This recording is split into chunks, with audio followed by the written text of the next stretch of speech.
Drži, da v Sloveniji nepremičninskega trga skoraj ni več oziroma da miruje in vsi čakajo, da bodo cene nepremičnin še bolj padle. Ja, ta splošna ocena prav gotovo drži. Ne?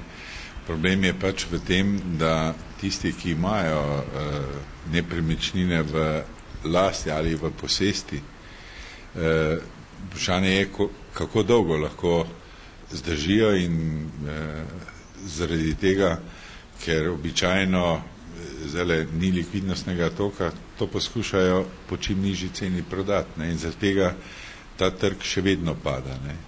Nepremičninski oziroma cene nepremičnin. Tisti, ki pa ima možnost, da ima dovolj kapitala in lahko čaka, tisti pa drži in čaka na boljše cene. Ne? Prodajalci in investitorji v bistvu temeljito razmišljajo, kakšne cene se bodo oblikovale. Nekateri trdijo, da bodo na atraktivnih lokacijah cene rasle oziroma vse ostale na tem nivoju, drugače na neatraktivnih lokacijah in stara stanovanja bodo pa še bolj padala. Ja, prav gotovo bojo cene starih stanovanj padle, zaradi tega, ker se bo začel ta trg segmentirati po kvaliteti tudi, ne?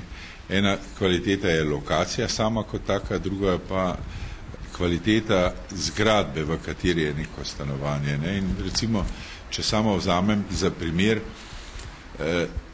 eno je, cene rastejo zaradi splošnega povečevanja in pa inflacije, drugo pa je, da cene rastejo tudi zaradi više stopne obdelave ali pa recimo mi zdaj pripravljamo en objekt, kjer bomo šli na ogrevanje z geosondami in toplotno črpalko, kar je posledično pomeni, da bo inštalacije v takem objektu 30% dražje zaradi više kvalitete, zaradi obnovljivih virov energije in seveda zaradi tega bo v strukturi ta del narastel. Ne? Vendar nasplošno, če govorim zelo nasplošno, bojo cene starih stanovanj, razen zopet tam, kjer je lokacija toliko atraktivna, da pokrije to razliko. Drugače pa bojo cene starih stanovanj padle na nek normalen nivo, ker je tam potrebno vzdrževati.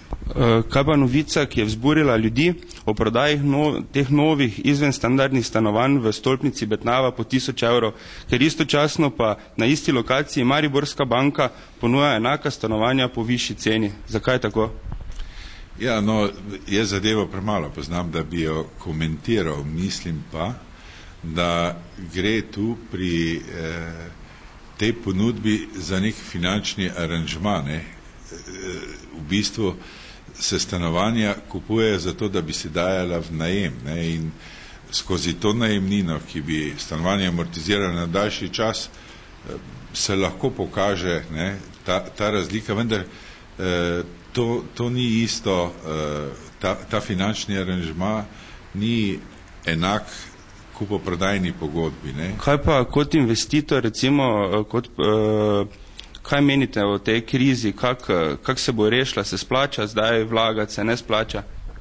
Jo, če bi jaz vedel, to običajno rečejo tak frazo, to vprašanje za $1 milijon. Ne?